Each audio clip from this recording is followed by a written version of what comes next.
Bueno, creo que ya podemos empezar, vamos a ser puntuales y respetuosos con la gente que ya está acá. Bueno, hoy estamos en el último encuentro, justo en las vísperas de otra cuarentena. Así que bueno, es interesante, si no han leído a Mariana Enríquez, es una forma de probar algo nuevo, ya que hemos probado todo en la cuarentena. Y si la han leído, bueno, de tener una perspectiva y compartir una perspectiva diferente sobre ella. Bueno, entonces, hace unas semanas empezamos a leer, digamos, empezamos con Cortázar, con Casa Tomada, después seguimos con Samantha Schweblin, con Distancia de Rescate, y hoy vamos a hablar de 4 relatos de Mariana Enríquez, una escritora argentina que también, digamos, es de la generación de Samantha Schweblin. Estos relatos nos van a servir para entornar la puerta hacia el universo de Enríquez. Hay que entrar en su escritura, yo diría, con una cuota de valentía, por un lado, y también de interés por el horror o por lo gótico, por el otro. Mariana Enríquez nació en Buenos Aires en 1973, es periodista, también es responsable del suplemento Radar de Cultura del diario Página 12. Voy a compartir con ustedes, a ver, voy a compartir con ustedes una pantalla, así que, a ver, bueno, ahora la voy a compartir, voy a intentar compartirla. Ok. Bueno, por ahora no, vamos a intentar compartirla más tarde, entonces. Ella es la responsable del suplemento Radar de Cultura del diario Página 12. A fines de mayo pasado también fue nombrada directora de letras del Fondo Nacional de las Artes, y empezó a escribir, igual que Samantha Schweblin, muy temprano. Su primera novela, que se llama Bajar es lo peor, la publicó a los 21 años y se transformó en una lectura de culto para el público joven. También escribió Los peligros de fumar en la cama, en 2009, Alguien camina sobre tu tumba, Mis viajes a cementerios, que bueno, justamente trata de eso, de cementerios. La hermana Nor, un perfil de Silvina Ocampo, que fue publicado primero en una editorial chilena en 2014 y fue reeditada por Anagrama en 2018. Y las novelas Cómo desaparecer completamente, de 2004, Este es el mar, una novela que mezcla el rock con la mitología, en 2017, y la más ambiciosa y la más larga, que es la que publicó el año pasado, larga, bastante larga, que es Nuestra parte de noche, que es la que ganó el premio Herralde el año pasado. Los 4 relatos que elegí hoy son 4 de los 12 que componen el libro de las cosas que perdimos en el fuego. Los 4 son La casa de Adela, Tela de araña, El chico sucio y finalmente Bajo el agua negra. Creo que son una buena manera de aproximarnos al universo de Enríquez y también muestran temas que aparecen después en su escritura más tarde. Primero entonces, para todo esto vamos a hablar en primer lugar de los tópicos que se dan en la escritura de Mariana Enríquez, también algunas influencias que ella ha tenido. También después vamos a hablar de las características del género gótico en la literatura, un género que está muy vinculado con el horror, y finalmente, con todo este contexto, hablar de esos 4 cuentos, que tampoco vamos a seguir el orden en el que están en el libro. Mariana Enríquez misma define su propia escritura como una traducción del horror anglosajón. Ella considera que no hay una tradición verdadera del horror en la literatura argentina. En una conferencia que ella da en Flaxo, la Facultad Latinoamericana de Ciencias Sociales, ella menciona a 3 escritores, a Lugones, a Silvina Ocampo, a Horacio Quiroga. Ella dice que se siente lejos de Lugones como influencia, está hablando más vale del libro Las fuerzas extrañas de Lugones, publicado en 1906, porque bueno, claramente está muy lejos. Que no todos los relatos de Quiroga son relatos de terror. lo que le interesa a Enríquez de Quiroga es más bien lo que ella llama un terror realista, que él utiliza en algunos de sus cuentos. De Silvina Ocampo, por su parte, lo que le interesa es lo que ella llama una cierta crueldad distante, porque ella dice que Silvina Ocampo no es una escritora de género de terror, es una escritora más variada. Bueno, de hecho, le produce mucho interés porque escribió ese perfil sobre ella, ¿no? La hermana menor. Entonces, de Ocampo Enríquez toma ese tono y también esa exageración que vamos a ver en muchos de sus cuentos, que parten de la pregunta: ¿qué sucede más allá del límite en cualquier situación? En el caso de Enríquez, sus influencias vienen principalmente del lado del terror. Lovecraft, por supuesto, pero también Stephen King. Para Lovecraft, digamos, lo fundamental en el género es el elemento sobrenatural. Pero para Enríquez lo sobrenatural no es excluyente. Stephen King, por su parte, pone el énfasis en algo que se llama el gore, que es algo más visceral, más sangriento, más revulsivo, pero también en un impacto emocional de la escritura, que es algo que Enrique llama la presión fóbica social, y algo que también ella incorpora en sus textos. Otras influencias que ella tiene son Ray Bradbury, James Ballard, una escritora de culto norteamericana que se llamaba Shirley Jackson, autora de las novelas La maldición de Hill House y Siempre hemos vivido en el castillo, Harlan Ellison, a ver si ahora puedo, ahí está. Voy a compartir nuevamente la pantalla.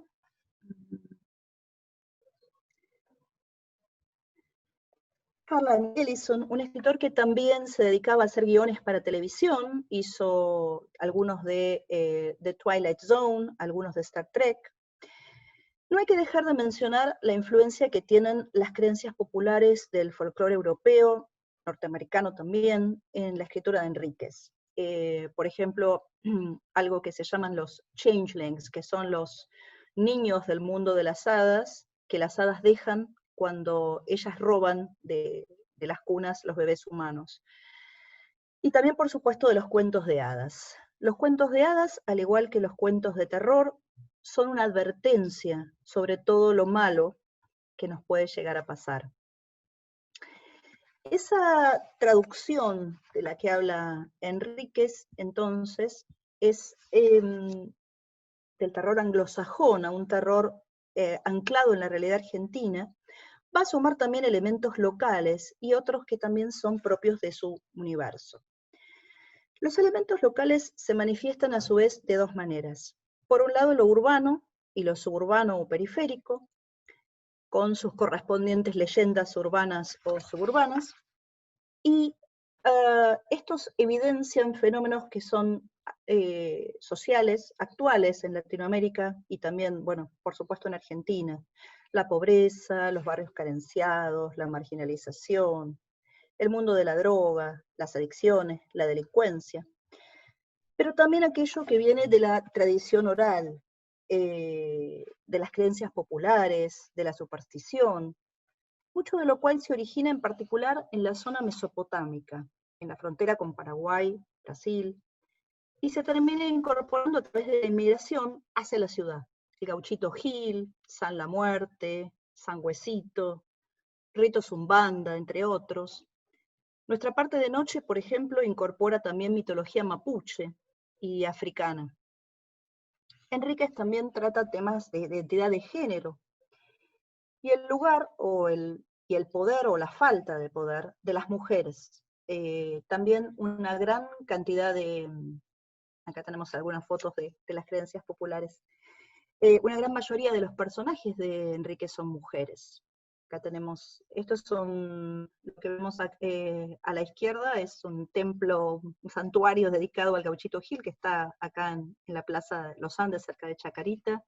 Tenemos San La Muerte, el Imbunche, que es mapuche, y después lo que es el changeling.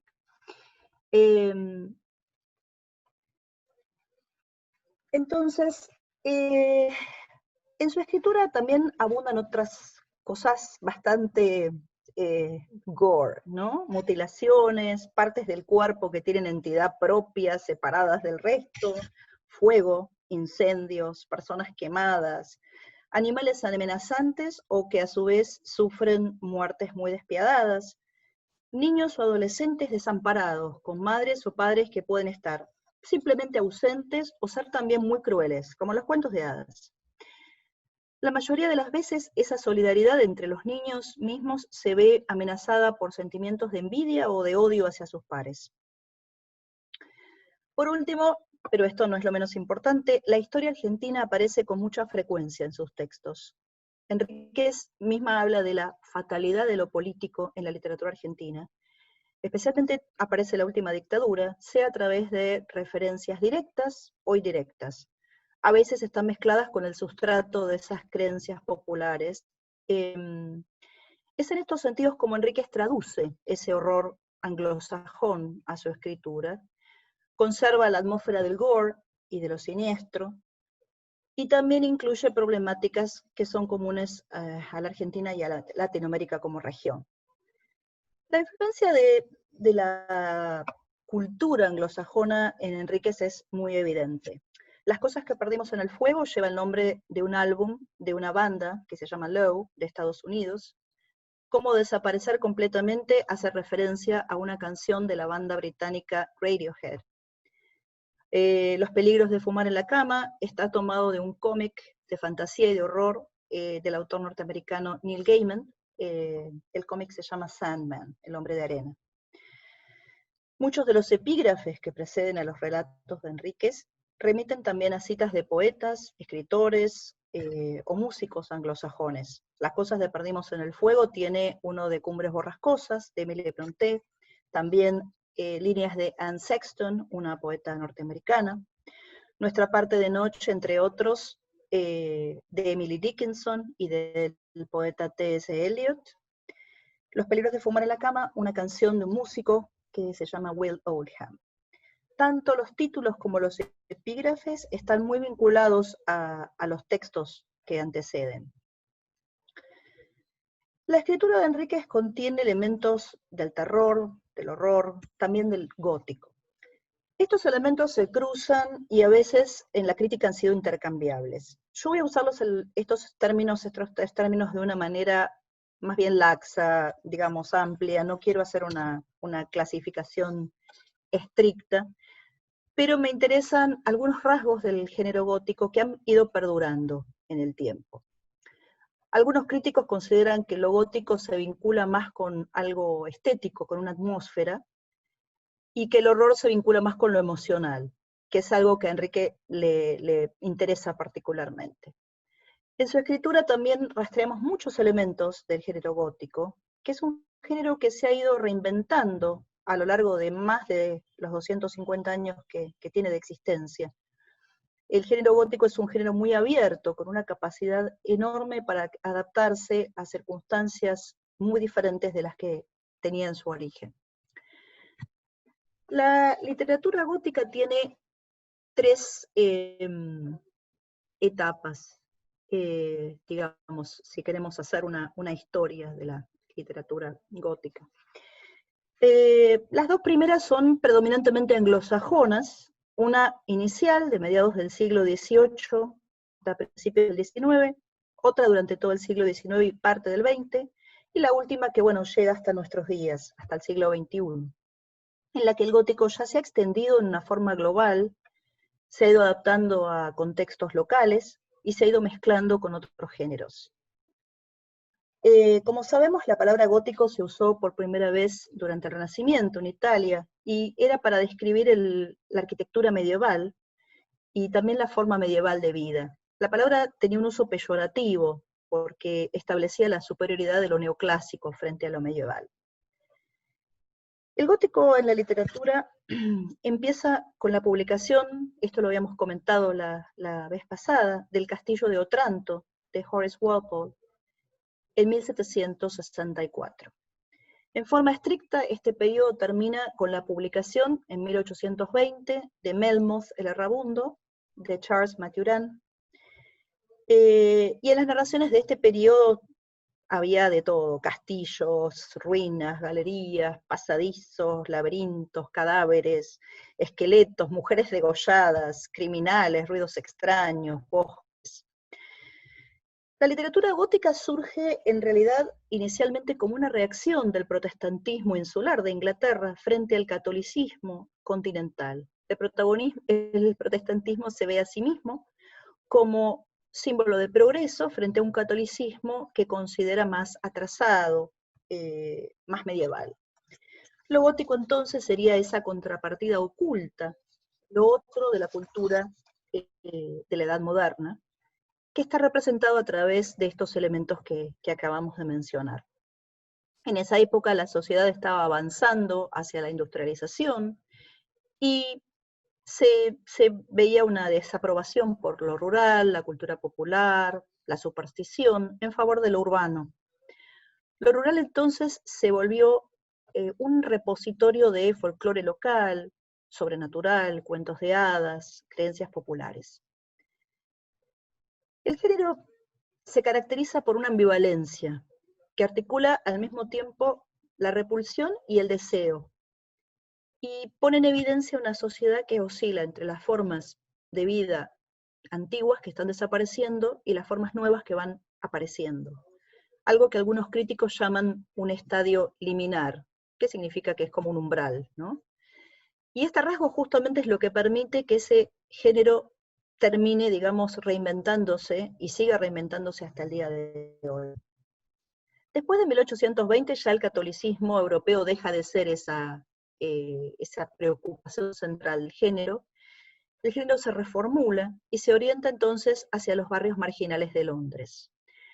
Existía la convicción de que en estos lugares subsistía lo medieval, lo atrasado, pero en realidad es la ciudad misma la que con su densidad de población crea nuevas formas de horror: el hacinamiento, la miseria, las malas condiciones de vida.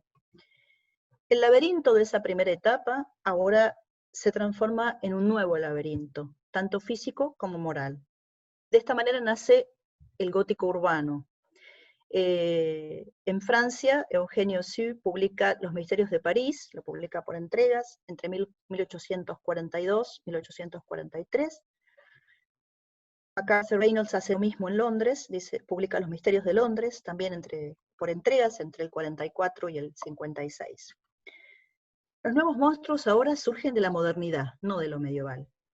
Un ejemplo interesante es la novela Casa Desolada, de Dickens, donde el gótico se vuelve más realista, pero lo real a su vez se transforma en una pesadilla gótica. El laberinto ahora es el interminable juicio y el proceso judicial que se narra en la novela, y la burocracia. Esta segunda etapa abarca la era victoriana, que gira en torno a la idea de progreso, y que además es una etapa que ha quedado en el imaginario colectivo como estigmatizada, como atrasada, como conservadora, represiva, aunque, digamos, la etapa tiene más matices, digamos, de los que tiene el estereotipo, ¿no? La literatura gótica, entonces, digamos, ayuda a los lectores a enfrentar deseos, preguntas, ansiedades, traumas, que pueden ser individuales, sociales, culturales. Muestra una capacidad muy amplia para atravesar géneros y para enfrentar lo que se llama la cultura alta y la cultura baja a lo largo de su historia, aun cuando ideologías, ingredientes de estas culturas hayan ido cambiando. Se ocupa de condiciones que se oponen, pero también se fusionan: la vida, la muerte, lo natural, lo sobrenatural, lo antiguo, lo moderno, lo real y lo artificial, lo consciente y lo inconsciente, y lo supuestamente normal y la desviación de esa norma. Plantea una posibilidad inquietante de que todo lo anormal que rechazamos sea de hecho una parte inherente a nosotros mismos. Todo esto atrae, fascina, pero al mismo tiempo provoca terrible miedo, un terror, en un público que en general era occidental y predominantemente de clase media. La última etapa de la literatura gótica empieza alrededor de la segunda posguerra. Stephen King tiene un ensayo, que no es de ficción, que es un ensayo de 1981, que se llama Danza Macabra, Y él cuenta cómo la Segunda Guerra Mundial, la Guerra Fría, la carrera espacial, hicieron surgir un tipo de horror en los años 40 y en los años 50, centrado más bien en el miedo hacia lo otro y la invasión de lo monstruoso, ¿no? El desarrollo de la tecnología, del armamento, también han contribuido a que en la literatura aparezcan cyborgs, máquinas animadas, que amenazan con destruir a la humanidad. Surge esa amenaza, ¿no? Ese miedo. Pensemos en 2001, Odisea del Espacio, en el libro y en la película de Kubrick, o por ejemplo en Terminator, ¿no? El horror gótico contemporáneo pone de relieve la condición posmoderna en la que ya no existe una posibilidad de volver a una norma o a una época que nos sirva como refugio, que nos tranquilice. Los monstruos de esta última etapa, los zombies, los asesinos seriales, bueno, todos los que conocemos, ya no tienen que ver con el mal como un concepto innato, ¿sí? Sino que representan una ansiedad que está generada por los excesos de las políticas neoliberales, por el crecimiento de un capitalismo global, salvaje, que deshumaniza, y por estructuras sociales que quedan desde el siglo XX. En los siglos XX y XXI, el horror gótico parece estar en todos lados y al mismo tiempo en ninguna. Pierde, para sobrevivir, en realidad lo que pierde es su especificidad, es muy diferente del que había en la primera etapa. Se cruza con otros géneros. Podríamos llamar decir que hay momentos o lugares góticos en la literatura. Los nuevos escenarios obviamente corresponden a la realidad de un público contemporáneo. La división entre el arte alto y bajo va desapareciendo, y el horror gótico va canalizando temas más actuales, la opresión, la exclusión de las minorías. Hoy en día también incluye temas de sexualidad, de género, aunque bueno, siempre de alguna manera estuvo a su manera también eso. La literatura de horror contemporánea también pone en escena la globalización, que nos permite cruzar fronteras, ir más allá de nuestras propias comunidades. Pensemos un poco los que estuvieron acá cuando hablamos de Schweblin, que mencionamos un poco la novela de ella, Kentucky, ¿no? Eso por un lado, pero más allá de poder ir hacia otras comunidades, poder hacer intercambios con otras comunidades, esto impacta en lo local y trae consecuencias económicas, sociales, políticas. Lo gótico se expande más allá de ese origen anglosajón, occidental, europeocéntrico, para rescatar voces, legados culturales de diferentes regiones. En América Latina, el gótico entabla una relación bastante fluida con otras formas regionales propias, ¿no? Con el realismo mágico, el fantástico, con creencias folclóricas, con mitos locales, y por supuesto le suma la historia traumática y violenta de muchos de sus países. En el caso de los cuentos de Mariana Enríquez, son visibles muchos rasgos de este género, que van entremezclados con esa traducción de ese horror anglosajón que ella menciona, ese horror realista, que revela el lado oscuro de la sociedad, ¿no? Con esto llegamos un poco al nudo de lo que queríamos ver hoy, que son estos 4 relatos. El primero que vamos a tratar es La casa de Adela, no es el primero como dijimos en el libro, pero digamos que es un relato que se ajusta bastante a lo que sería un clásico cuento de terror con elementos góticos. Hay 2 hermanos, Clara y Pablo, que viven en Lanús, se hacen amigos de otra chica, Adela, que tiene 2 características que la destacan. La primera es que viene de una familia acomodada, y la segunda es que le falta un brazo, aparentemente el brazo izquierdo, aparentemente por alguna razón congénita. Los 3, Clara y Pablo, los hermanos y Adela, se ven atraídos por una casa abandonada en el barrio, hasta que un día entran a la noche y empiezan a experimentar cosas terroríficas dentro de la casa. En un momento, Adela abre una puerta, la puerta es de ella y Adela desaparece. Nunca más. Y cuando los adultos y la policía interrogan a los hermanos, no les creen, porque la casa no tiene ni puertas, ni ventanas, ni muebles, ni techo, ni paredes. Detrás de la fachada básicamente no hay nada. Tanto Adela como la casa se convierten en una leyenda suburbana, y las consecuencias de lo vivido en ese lugar y de la desaparición de Adela son tan traumáticas que Pablo, el hermano de Clara, se suicida a 11 años. En este cuento reconocemos elementos de los relatos de terror y del género gótico. Adela es una princesa de suburbio que vive en un chalet de estilo inglés, algo así como el equivalente del castillo imprescindible del gótico más clásico, y esto contrasta con las viviendas grises de cemento del resto de los compañeros. Hay una casa abandonada, embrujada, donde suceden acontecimientos siniestros. Los protagonistas además son chicos, ¿no? También son evidentes los conflictos sociales. Existe una marcada oposición entre la clase a la que pertenece Adela, definida por elementos materiales, pileta en la casa, juguetes caros traídos de Estados Unidos, fiestas, un proyector de cine, y la del resto de los compañeros. A lo inquietante se le suman ingredientes muy propios de Enríquez, miembros ausentes, el brazo faltante de Adela, o mutilados, el suicidio de Pablo, que se tira a las vías y, bueno, su cuerpo queda diseminado por todos lados, historias de fantasmas, de animales que atacan y destrozan a las personas, películas de terror que Adela y Pablo le cuentan a Clara porque Clara es muy chica y no la dejan verlas. También hay relaciones complejas entre los chicos, los preadolescentes. La amistad con Adela se basa al principio entre una fascinación por lo que ella tiene, todo lo material, y por lo que no tiene, que es el brazo faltante, y también alterna entre la atracción y el rechazo. Los adultos, los padres, como en la mayoría de los textos de Enríquez, o bien son inútiles, o bien los culpables de todo lo malo que les pasa a los chicos. La narradora de este cuento en un momento dice que el deseo de entrar en la casa abandonada fue culpa de su madre. Este cuento me interesaba verlo al principio, especialmente porque se convierte en uno de los ejes centrales de la novela de Enríquez, Nuestra parte de noche. La historia ocupa una sección completa en la novela, que se llama La cosa mala de las casas solas, y reaparece para cerrarle el círculo en las dos últimas secciones en que se divide la novela.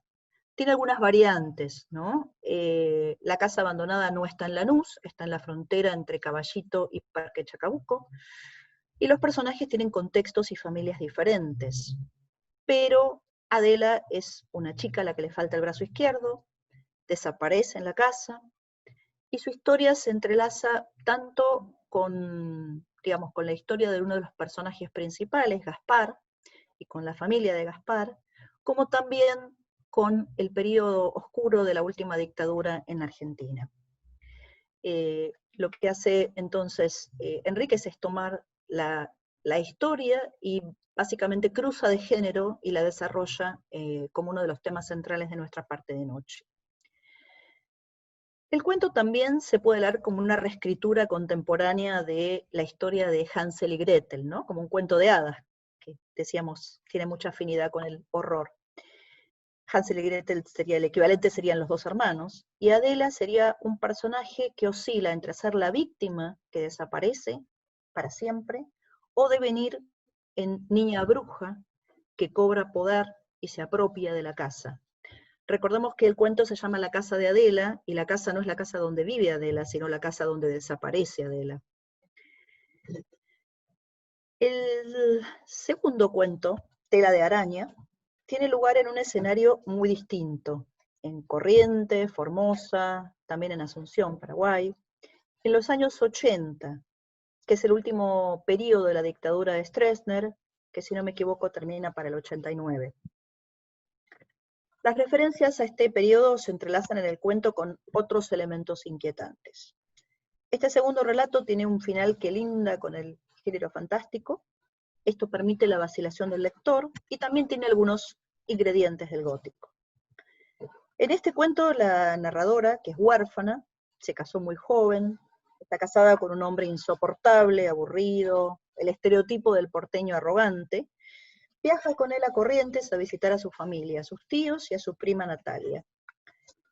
Su prima Natalia es un poco bruja, tira las cartas del tarot, tiene visiones que pueden referirse al pasado o al futuro, y también es dueña de un negocio de artesanías y de ropa en su pueblo. Suele viajar frecuentemente a Asunción, donde se abastece de prendas y accesorios de ñandutí, ese tejido típico del Paraguay, para venderlos después.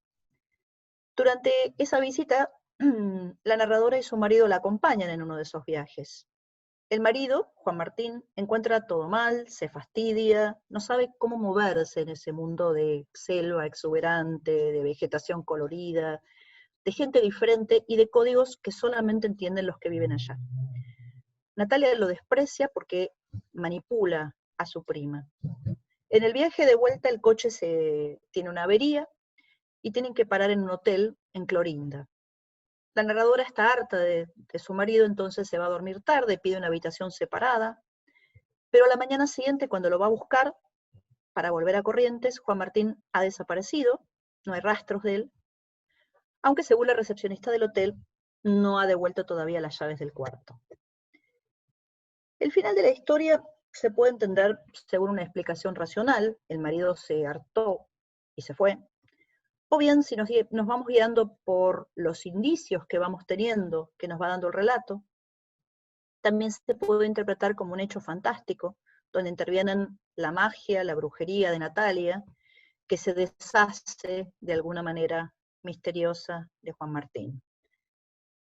En este cuento existen varios aspectos de ese terror realista del que habla Enríquez. La parte realista es el contexto de la época, ¿no? La dictadura de Stroessner, la mirada inquietante de los militares en el mercado de Asunción, la conducta de esos militares abusiva hacia la persona que atiende el lugar donde los personajes están comiendo, la referencia a los desaparecidos, que, digamos, flota, ¿no? Por otra parte, estos elementos se conjugan con historias de fantasmas. Los fantasmas del puente, por ejemplo, remiten a un viejo mito que dice que los constructores entierran muertos en los puentes en una especie de pacto con el diablo para que la construcción sea fuerte y para que resista. Pero también está la sugerencia de que podría tratarse de desaparecidos de la dictadura, ¿no? Natalia, la prima de la narradora, practica la magia, fabrica remedios caseros, tira las cartas y dice cosas inquietantes. La más significativa le dice a su prima, lo único que no tiene solución es la muerte. En un viaje en avioneta que hace Natalia con su novio, que es rico, ve un incendio desde arriba en el campo, y 5 minutos después el incendio está apagado misteriosamente en forma demasiado súbita. Natalia le cuenta a su prima que no se anima a averiguar qué es lo que pasó, porque ella no sabe si el incendio ya pasó o si va a pasar. Ella tiene la capacidad de ver el pasado o el futuro, y en cierta forma este incendio prefigura el último cuento del libro de este libro de relatos, para mí el más escalofriante, que además es el que le da el título a la colección, ¿no? Que es Las cosas que perdimos en el fuego. Ese lo dejo para que después de toda la charla de hoy, si todavía no lo leyeron, lo puedan leer, y tal vez todo esto les aporte una perspectiva, un costado diferente. Entre paréntesis, es un cuento que, además de la obsesión que tiene Enríquez por el fuego, me recuerda a una novela de un escritor inglés de 1886, que se llama Ella. El escritor se llama Henry Rider Haggard, y el personaje, digamos, de Ella es una mujer que en el corazón de África logra la inmortalidad entrando cada tanto en el fuego, ¿no? A mí me evoca un poco eso. Volviendo a Tela de Araña, en segundo lugar, también vemos el contraste entre la ciudad y el interior en la personalidad de Juan Martín. Juan Martín es un típico porteño arrogante, y digamos, él desprecia a la familia de su esposa. Esto articula un viejo tópico de la literatura argentina, ¿no? Civilización y barbarie, pero también se articula en un saber versus un no saber. Juan Martín no sabe moverse en la región, actúa peligrosamente, incluso las pone en peligro en un momento en presencia de los militares, actúa con torpeza, no sabe, ignora los códigos. El desprecio, de más está decirlo, es mutuo de él hacia la familia y de la familia hacia él, ¿no? Y también por extensión a la región, al interior. Acá hay una doble categorización que se cruza, ¿no? Frente a la gente de pelo y piel más oscura, el pelo rubio y la piel más clara son vistos por personajes como Juan Martín como mejores o más civilizados. La narradora, Juan Martín, y el camionero tienen pelo rubio. Pero desde una perspectiva de clase, el camionero, que es descendiente de nórdicos, es visto también como una amenaza posible. En este cuento también el espacio y el tiempo funcionan en forma diferente de lo que ocurre en la capital, ¿no? La narradora dice, las cosas tardaban más en irse ahí, en el litoral. Algo muy interesante es el uso de la lengua que hace Mariana Enríquez, no solo en este, sino en otros textos. Además de un registro que si la leyeron sabrán que es muy coloquial, a veces muy duro, emplea un léxico que se manifiesta de dos maneras, una que es complementaria de la otra. Esta oposición no tiene un valor estable, no es que es un contraste consistente, binario, positivo o negativo, ¿no? En este cuento las dos posibilidades se refieren a la fauna, a la flora, a objetos típicos de la zona. El título del cuento es Tela de araña, que es una de las acepciones que en guaraní tiene la palabra ñandutí, que probablemente se llame así porque el ñandutí es un tejido que parece, digamos, la forma en que se teje una tela de araña. La tela de araña puede interpretarse como la situación en que se encuentra la narradora, o bien la tela de araña en que queda atrapado Juan Martín al final. Para la narradora las chicharras suenan a insectos espantosos, pero el nombre cícada, por ejemplo, es mucho más poético. Además también la cícada es una planta, además de un insecto. Los bichitos de luz no suenan tan bien como la palabra luciérnaga. A los caballitos del diablo, que a la narradora le parecen horribles, también se los llama aguaciles, a pesar de que la gente se confunde y los llama alguaciles, lo cual remite a su vez a lo policial, a la vigilancia. También hay juegos de lenguaje. En la casa de Adela, por ejemplo, la narradora en un momento entiende que le están diciendo que la casa es una máscara, cuando lo que le están diciendo es que la casa está vacía, es una cáscara solamente. El tercer cuento, El chico sucio, que de hecho es el primero en el libro, articula algunos temas presentes en estos dos que hemos visto, en la casa de Adela y en Tela de araña, pero también otros que aparecen en el último relato que vamos a tratar, que es Bajo el agua negra. El chico sucio es un relato que sucede en una zona marginal de la ciudad, no en un suburbio, como en la casa de Adela, ni en el noreste argentino, como Tela de araña, sino en Constitución, en el barrio de Constitución. Y también incorpora elementos de las creencias populares que aportan una cuota bastante siniestra, un tono bastante siniestro a la historia. El cuento está narrado por la protagonista, una mujer de clase media, que vive en la que fuera la casa de sus abuelos, en Constitución, un barrio venido a menos en los últimos años, cada vez peor, según sus propias palabras. Enfrente de su casa, en una esquina, a la intemperie, viven una madre adicta, muy joven, casi adolescente, embarazada, y su hijo de 5 años. Un día la madre desaparece y el nene toca el timbre en la casa de la narradora. Ella le da de comer, lo lleva a tomar un helado. Cuando vuelven a la cuadra, la madre está nuevamente en su puesto y la ataca a la narradora. Al día siguiente, tanto la madre adicta como su hijo desaparecen sin dejar rastros. Pasado un tiempo, se oye en las noticias que en el barrio ha aparecido un chico muerto, de unos 5 años, torturado, horriblemente torturado, con señales de lo que se insinúa podría ser un sacrificio o un ritual. La narradora cree que es el chico sucio que vivía en la esquina, pero finalmente se entera de que es otro chico. Cuando la madre adicta vuelve a aparecer en su lugar, esta vez ya no está embarazada, aparece sin su hijo, reconoce a la narradora y le confiesa de una forma siniestra que les ha entregado a los chicos a ellos. El hecho de que ese ellos nunca se explicite resulta todavía más inquietante. En este cuento vemos el mismo contraste de clase que estaba presente en los dos anteriores. La narradora es una mujer de clase media, Lala, la peluquera travesti que le corta el pelo, la llama princesa, y si recordamos, princesa era también como se la describía a Adela, en la casa de Adela. La narradora vive en Constitución, un barrio al que claramente no pertenece. El mundo de Constitución se describe como poblado de lo que la narradora llama mininarcos, adictos, borrachos, prostitutas, delincuentes, travestis marginalizadas. Es un barrio donde los efectos de las transformaciones de la urbe en las últimas décadas se hacen sentir especialmente. Pobreza extrema, adicciones, marginalización, inmigración. La casa, sin embargo, no es como Casa Tomada, no es como la casa de Adela, no es un lugar siniestro, es el lugar heredado, elegido por la narradora. Un lugar que debería ser un refugio, aunque, como veremos al final, termina siéndolo a medias.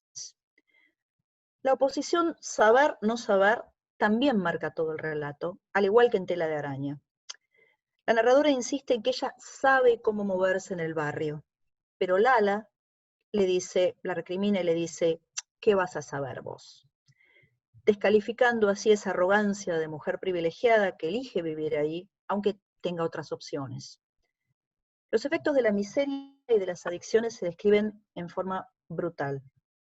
Acá el contraste es entre una persona que vive en el barrio, pero que en realidad no tiene ni idea de lo que está pasando bajo sus narices, y una realidad social terrible, por la cual siente al mismo tiempo atracción y repulsión, ¿no? La narradora ni siquiera sabe el nombre del chico, lo llama simplemente el chico sucio, que de hecho es el nombre del relato, el título del relato. Y esto de algún modo delata su hipocresía y más tarde además contribuye a aumentar su culpa. La narradora además termina por cuestionarse si finalmente ella es la princesa en el castillo o la loca encerrada en la torre.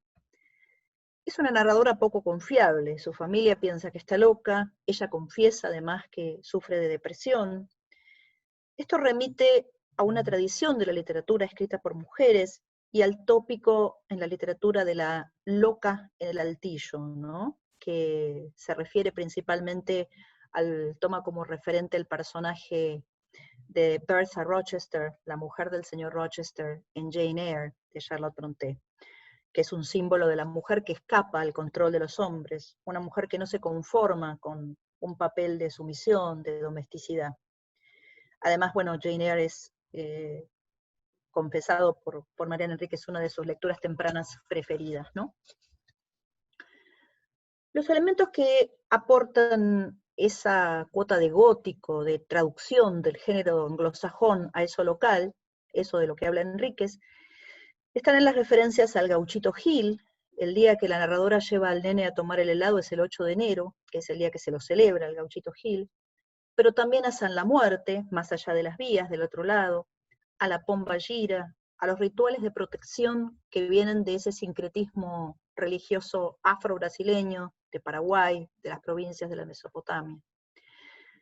Las velas encendidas en honor del Gauchito anticipan la muerte de Nachito, el nene que aparece degollado, igual que el Gauchito Gil, que también murió degollado, cuyo nombre también evoca el del Gauchito, Nachito, Gauchito, ¿no? Tiene relación. Los narcos del barrio posiblemente ejerzan la magia negra y realizan rituales de venganza. La exageración, la hipérbole, atraviesa la descripción del cuerpo encontrado de Nachito y las cosas terroríficas que se cuentan en la peluquería de Lala. Otro ingrediente que se suele encontrar en los relatos de tono gótico es esa referencia a un pasado mejor, irremediablemente perdido. Acá se trata del barrio que se ha vuelto peor, más peligroso en los últimos años. Son las chicas nuevas que, según Lala, no saben nada y no tienen idea, por ejemplo, de quién era Josephine Baker. Un detalle interesante también es cómo la autora tiene en mente el público al que se dirige el cuento. Hay una explicación muy detallada del barrio de Constitución y de la historia del barrio, que provee un contexto a lectores que puedan no ser de Buenos Aires o a eventuales lectores extranjeros, como una clave para entender el relato, el contexto. El último cuento que vamos a comentar hoy, que se llama Bajo el agua negra, se puede leer por un lado en conexión con El chico sucio. En este cuento, Los márgenes de la ciudad, volvemos a encontrar todo eso que la ciudad expulsa, lo que trata de ocultar, el reverso de la urbe contemporánea, pero también se puede leer en relación con Distancia de rescate, de Schweblin, en cuanto a la contaminación del agua y del suelo.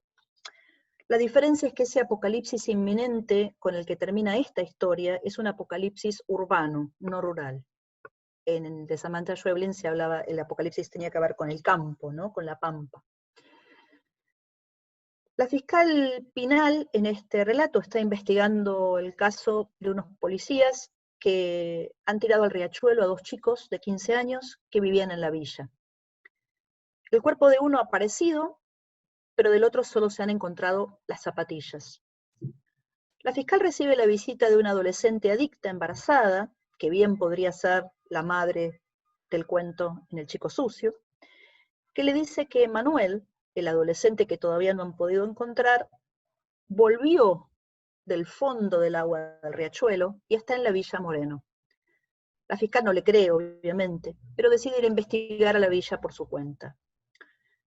Cuando llega el cura se ha vuelto loco, la iglesia ha sido vandalizada, en lugar del crucifijo hay una cabeza de vaca sangrante, y no hay nadie más a la vista que un chico deforme que oficia de guía en ese laberinto de los pasillos de la villa que reformula de alguna manera el laberinto del género gótico, ¿no?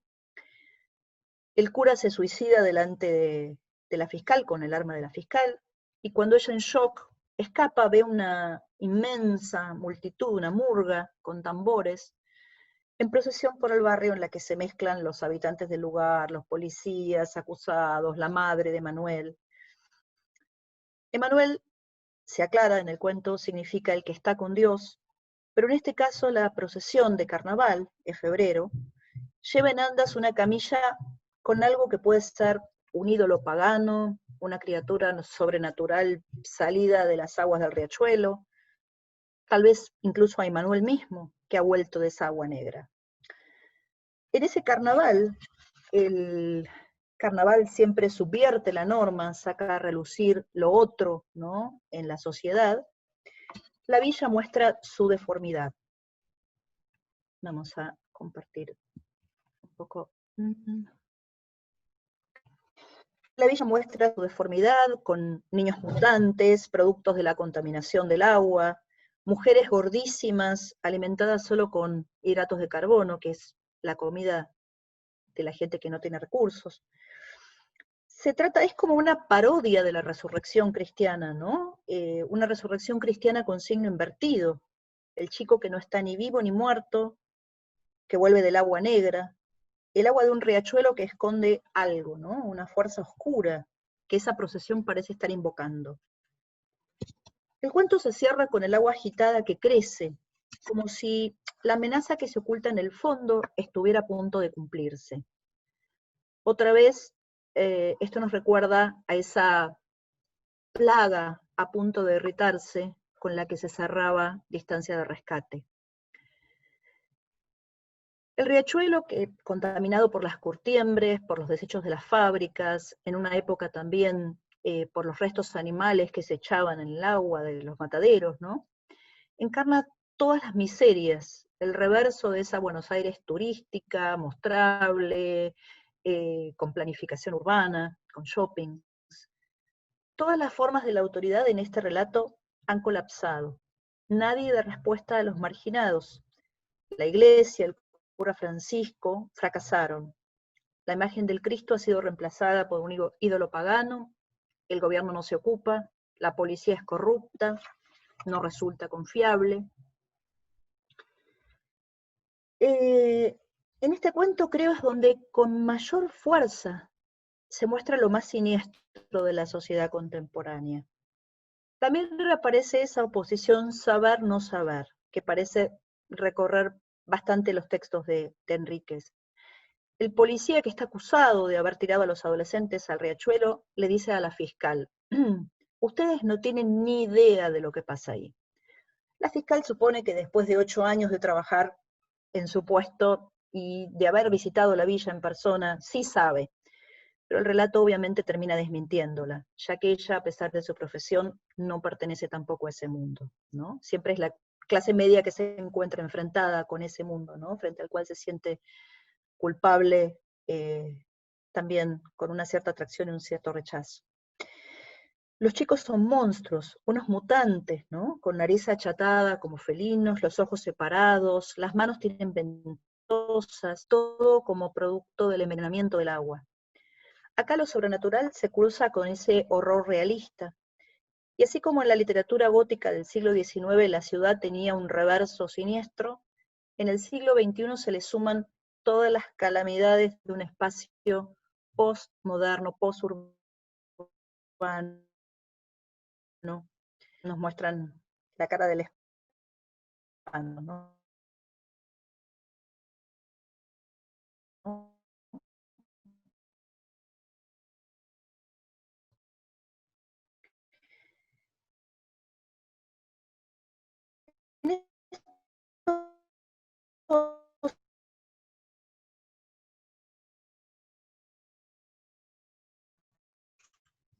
La problemática de la región, las diferencias afectadas por el neoliberalismo, la globalización y también por su propio pasado violento. Este universo se expresa de una forma muy idiosincrática, a través de que reitera con un lenguaje muy personal, a veces incluso cruel, ¿no? Que no nos permite tomar tanta distancia como querríamos de su escritura. Es una escritura difícil para leer. Cuando leemos a Enríquez sentimos una cierta incomodidad, un malestar, una sensación de que es difícil mantener el horror lejos de nosotros, porque se trata de una advertencia, ¿no? Como decíamos hoy, de un horror que está demasiado cerca de casa, tal vez casi a la vuelta de la esquina. Así que si no la han leído todavía, les recomiendo que la lean. Y bueno, y si la leyeron sabrán de qué estoy hablando. Y les recomiendo Nuestra parte de noche, que si bien es largo, digamos, sintetiza muy bien todos estos temas, los logra, digamos, cristalizar de una manera muy interesante. Así que bueno, es una escritura diferente de lo que venimos viendo. Espero que les haya interesado leerla. No sé si tienen preguntas en este momento.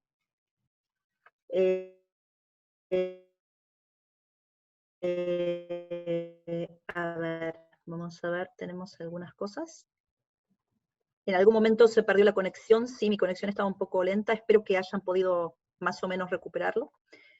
Eli dice, sí, las casas, las mutilaciones, es verdad, sí, creo que Bajo el agua negra es como la más terrible de las 4, si descontamos las cosas que perdimos en el fuego, que de verdad también hay que entrar con mucho valor a leerlo, pero sí, creo que está emparentado, ¿no? La escritura de Enríquez, de alguna manera escribe muy diferente, pero está conectado con lo de Schweblin, Cieli. Los niños también remiten a Ocampo, dice acá Cintia, sí, es verdad. Creo que también por eso Enríquez escribió el perfil de Silvia Ocampo, el que les mostraba hoy, la hermana menor. Si les interesa leerlo como, no es una biografía exactamente, es un perfil, pero es muy interesante, y creo que, bueno, sí, ella obviamente está muy empapada de ese tono de crueldad del que hablaba, ¿no? Con respecto a Ocampo, que tiene también como una obsesión con los niños. El chico sucio con el aljibe, es verdad, sí, sí. Hay algunas historias que ella reelabora y va dándole vueltas y las reelabora, y algunas incluso las vuelve a poner. También hay cosas que pone en Nuestra parte de noche, ¿sí? Y el carrito, sí, el carrito es terrible. El carrito, el cuento de los peligros de fumar en la cama es justamente, sí, es como el lado complementario del chico sucio. Bueno, no sé si tienen algún otro comentario. Espero que, si bien se fue en algún momento, puedan haber entendido todo. Eli, estás hablando del ala, de la peluquera, del vocabulario. Sí, es verdad. El léxico realmente es muy, muy importante porque vive, digamos, marcando esa dualidad, ¿sí? Y ese léxico que diferencia también la clase. Y también es una cosa que se le decía a Silvina Ocampo, ¿no? Que Silvina Ocampo podía también reflejar muy bien el registro coloquial que otros escritores, digamos, contemporáneos de Ocampo no podían. Enríquez lo hace, por supuesto, ya imbricada ya en el siglo XXI, ¿no? Pero sí, es verdad. A ver si veo algún mensaje más. Muy bien. Bueno, me alegro que puedan haberlo escuchado todo, a pesar, las conexiones son, lamentablemente las conexiones, dependemos todos de las conexiones, pero bueno, que no se haya cortado mucho. Bueno, les agradezco mucho que nos hayan acompañado, a los que nos acompañaron desde el principio también. Sí nombramos a Poe, Silvana, sí nombramos a Poe, lo nombramos como influencia de Cortázar, hablamos de Poe, de hecho Cortázar había traducido a Poe, no en Schwelle, pero sí lo nombramos en Cortázar. Sí, Poe tiene algunos cuentos de terror, pero creo que el tono es muy diferente del de Enríquez. En Enríquez lo menciona, pero no como una influencia tan grande como Stephen King, por ejemplo, y Lovecraft, ¿sí? Así que, pero sí lo nombramos como influencia sobre Cortázar. Bueno, sí. Gracias, Ana. El estado de aislamiento social. Bueno, les agradezco mucho y, bueno, espero encontrarlos en otra oportunidad. También la Fundación ofrece muchísimas otras actividades, así que, bueno, los invito a conocerlas y a seguirnos. Y, bueno, espero en algún momento que nos podamos ver en persona cuando todo esto vaya terminando. Muchas gracias y, bueno, que tengan buena semana.